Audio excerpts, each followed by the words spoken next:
I want to tell you a story.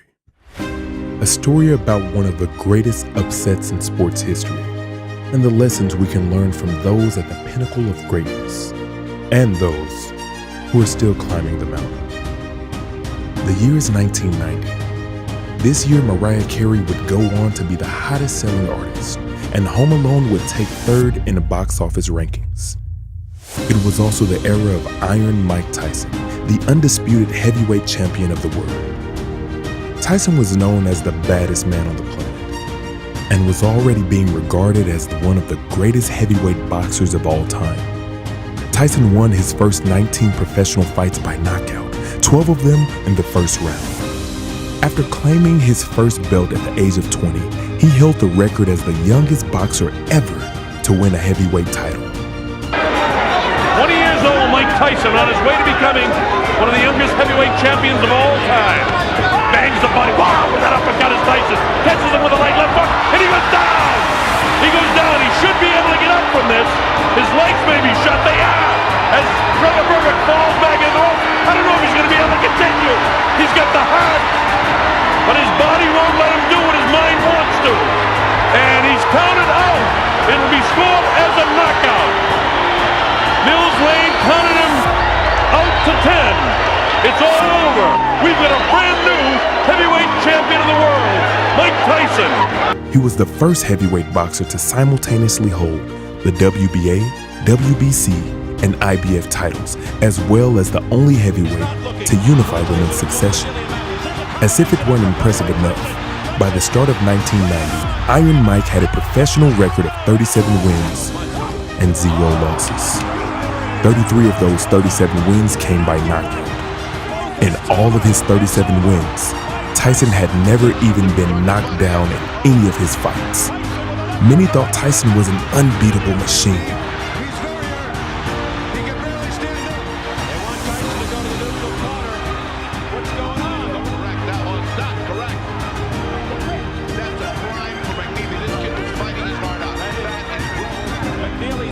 Success is no accident.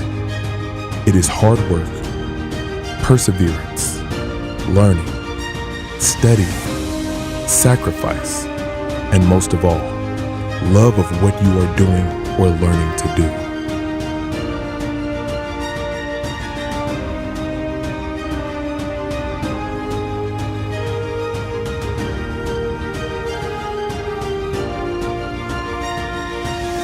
The year was 1990. It was not the era of James Buster Douglas. Buster Douglas was an American heavyweight boxer. At the time, he was ranked as the 7th heavyweight in the sport by Ring magazine. Douglas had a lot of mixed success in his professional boxing career. He had contended for the title before against Tony Tucker in 1987, where he was knocked out in the 10th round. Difference, I think. That was a right hand by Tucker, not a bad shot. And Douglas appears to be hurt. He's really hurt. The right hand is doing it. Now, if he let his man off. Douglas looks tired in addition to being hurt. Right hand again by Tucker. Douglas on wobbly legs, about to go. Tucker presses him. Looks like he's a punch away. You need more than one punch, Barry. He's coming up the left hook. There was a left hook there. And a right behind him and another right. Douglas is in deep trouble on the ropes. Almost halfway through the round. Stop the fight. And Mills Lane, I believe, has stopped this one. He has. It's over. Mills Lane saying that Douglas unable to defend himself. And Tony Tucker, with a huge 10th round, has come on to win it after a slow start. After his loss to Tucker, he was able to defeat his next 6 opponents, which made him the 7th contender for the title. Douglas was the son of a professional boxer, and his uncle was his trainer. It is said Douglas didn't really care for the sport. He was only in it because it was a family business. At the start of the year, Douglas had a record of 29 wins, 4 losses, and 1 draw.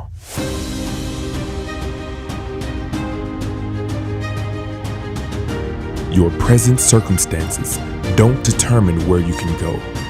They merely determine where you start. On February 11, 1990, these two fighters were scheduled to face one another at the Tokyo Dome in Tokyo, Japan.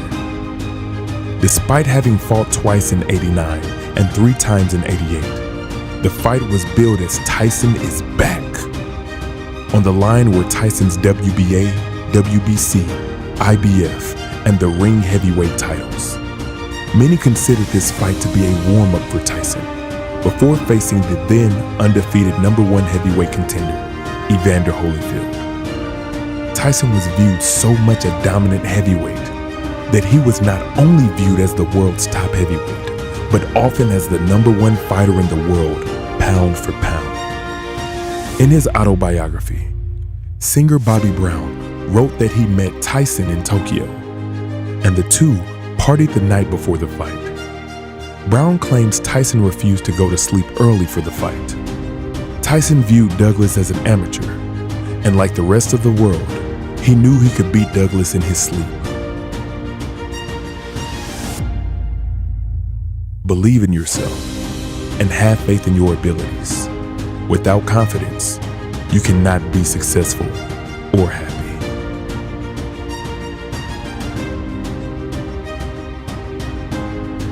After losing his shot at the title to Tony Tucker in 1987, Douglas gained a reputation as a fighter with great athletic ability, but questionable desire.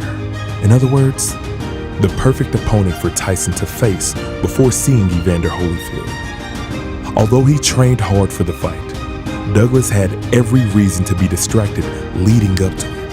His mother died of a stroke at the age of 46, 23 days before the fight. His son's mother was battling a severe kidney ailment at the time, and Douglas himself was struck with the flu the day before the fight.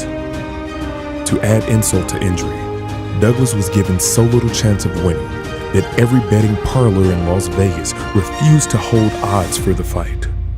The one casino that finally did made Douglas a 42-1 underdog. To put this in perspective, Douglas was given less of a chance of winning than someone has of hitting a 0 on the roulette table. In the face of hardship, we discovered not the end of the journey, but the reason to move forward and the strength to rise above. As the fight got underway, it was apparent that Douglas was well prepared for the fight and was not afraid of Tyson. Douglas had a spring in his step. He let his punches fly, and he attacked Tyson whenever he saw the opportunity. Douglas was dominating. Tyson had the look of a fighter who had not prepared for the fight at all. Douglas was keeping him at bay with his quick and accurate jabs, and when Tyson would manage to get inside, Douglas would tie him up and move away. Tyson was being outlanded in exchanges, and during the middle rounds, his eye began to swell from Douglas's right jab. Because they knew this would be a quick and easy victory over an opponent who lacked desire and drive, Tyson's corner didn't even bother bringing anything to reduce the swelling in Tyson's eye. Despite the dominating performance by Douglas, Tyson would score the first knockdown of the fight after landing a huge right uppercut within the last 10 seconds of the 8th round. By the time the referee signaled 9, Douglas was back on his feet.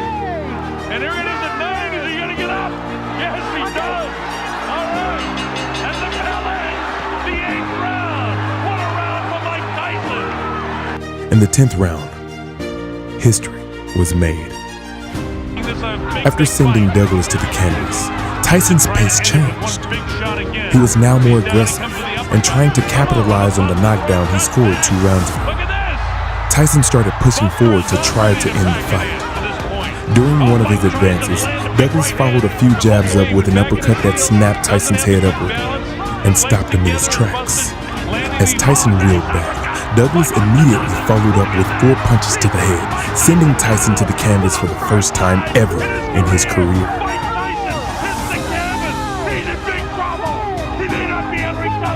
Tyson would not beat the referee's count. The fight was over, and James Buster Douglas became the new, undisputed heavyweight champion and had just orchestrated one of the biggest upsets in sports history and the biggest upset in boxing history.